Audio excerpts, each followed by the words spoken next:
It was not garlic cloves, it was garlic extract, to the equivalent of 35 cloves of dog. 35 cloves of dog. Hi, I'm Dr. Francis, a world-renowned wildlife nutritionist. You may not have heard of me, but your ostrich sure has. So together, let's debunk the top food myths that exist in the World Wide Web today. Boom, boom, boom, boom. That is a mating dance that they do when they want to sleep with you.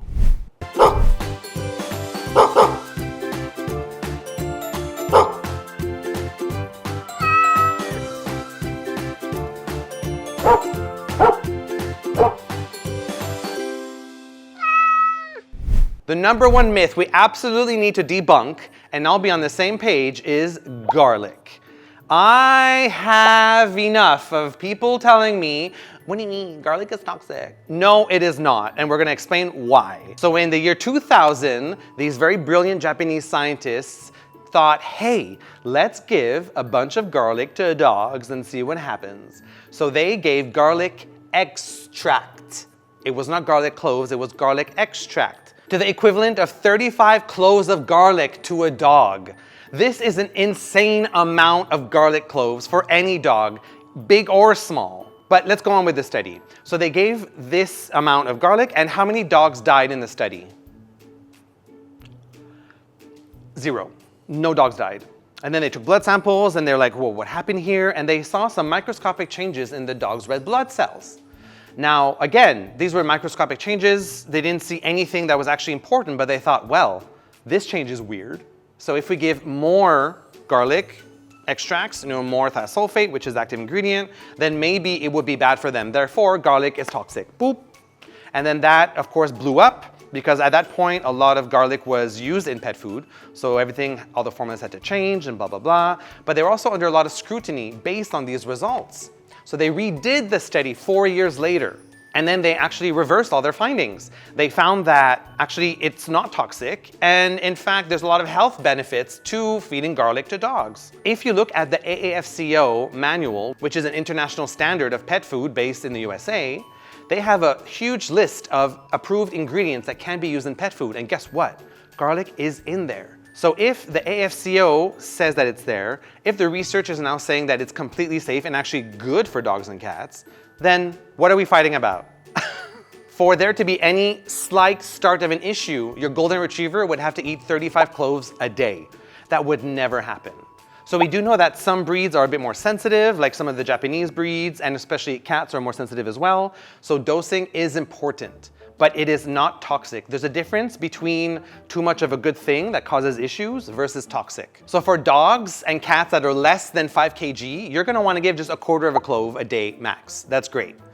And beyond that, for every 10 kg of dog, you can give 1/2 clove and then just add that up. That is a very, very rough way to suggest it, but those are the guidelines. Just make sure that it's fresh garlic. You don't want the dried stuff, you don't want the pan-fried stuff. You really want to give the nice, fresh cloves of garlic that you chop up, smash, and then sprinkle on the food or mix it with whatever diet they're feeding. Garlic is not toxic.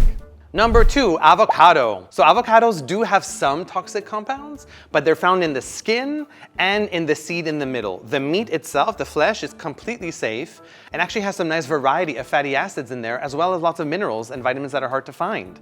So giving a little bit of the avocado flesh and mixing it with your dog's diet, absolutely no problem. Just watch the fat content of your dog or cat's diet. Number 3, acai berry. Now this is very personal to me because I love to put acai berry in all of my dog and cat food in varying amounts. Of course, the cats will have a lot less than the dog food. It's such a good antioxidant. You have all these different carotenoids and vitamins and all these acids that also help to be anti-inflammatory. It's a really, really good addition to dogs and cats' diets, but they're in the same family as chocolate. Is there some theobromine, the toxic compound in chocolate, found in the seeds of acai berry? There is. What's important for you to know is that there's 100 times less, but it's mostly in the seed. So as long as you're focusing on giving mostly the flesh and the fruit itself, then there's absolutely nothing to worry about. And even if you did include some of the seed, something inside, there's 100 times less concentrated theobromine. So again, this will have 0 negative effects. Am I saying that you should give an acai bowl to your dog or cat? No, I'm not saying that. Again, too much of a good thing is never good. So a little bit of acai berries has huge health benefits for your dog or cat. Your cat may not like it. You need to mix it with meat and hide it, but they will get the benefits of the antioxidants. So acai berry is not toxic.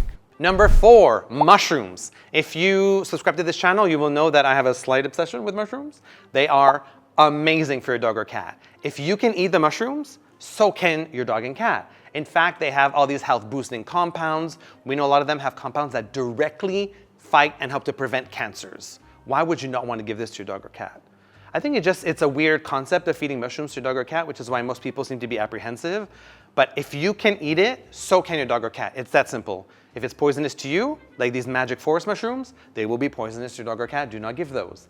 But if you're giving shiitake, maitake, reishi, chaga, lion's mane, turkey tail, portobello, anything you could think of, they are fine. Hot tip though, you do want to chop them up, you do want to stir fry them with some more fat. So even if you're giving like a little bit of sunflower oil, or you're using coconut oil, or maybe even some butter or grass-fed butter, then you can absolutely stir fry it, and that will help to increase the bioavailability of all these beneficial compounds. You definitely want to cook it a little bit first. Mushrooms are not toxic. Number 5, mixing fresh food and processed dry food together. So if you Google, can I mix raw diet with kibble diet, the internet will scream, no, you can't do it, because they have slightly different digesting processing times and blah, blah, blah. And that is nonsense. You can absolutely mix them together. It all gets churned up in the stomach, and ultimately it will still be digested. You really, really don't need to worry about mixing them up.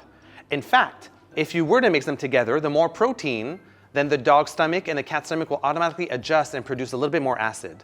The pH is correlated with the amount of protein inside your dog or cat's stomach. Isn't that cool? So if you do add a little bit more protein in terms of fresh or gently cooked diet that is naturally high in protein, it will self-adjust. You don't need to worry too much about the digestion time. Again, that will adjust. So don't worry about it. You can absolutely mix them. And you have to mix them when you're doing a transition. It's really important to mix your new diet and your old diet together to allow the gut to adjust. The one thing you do need to keep in mind and be careful of is, let's say they don't love the fresh food at first, you can't just leave it out all day like you would with your kibble or your canned food. After 30 minutes, you need to throw it out. Sorry.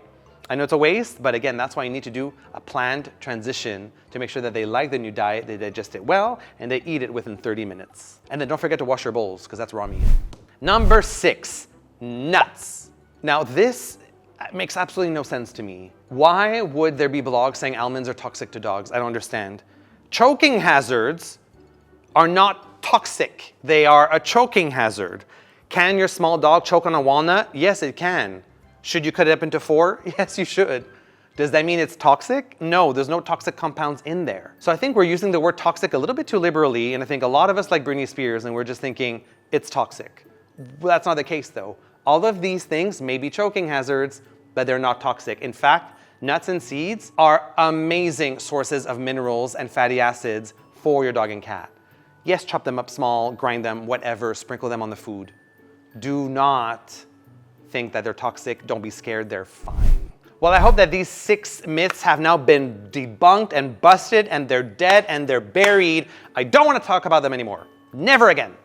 That's not true. I'll probably end up talking to them my whole life. But as long as one person now thinks differently, I am happy. So thanks for listening to this video. Don't forget to subscribe, like, and follow us on Instagram and on TikTok. And I'll see you next week. Bye-bye.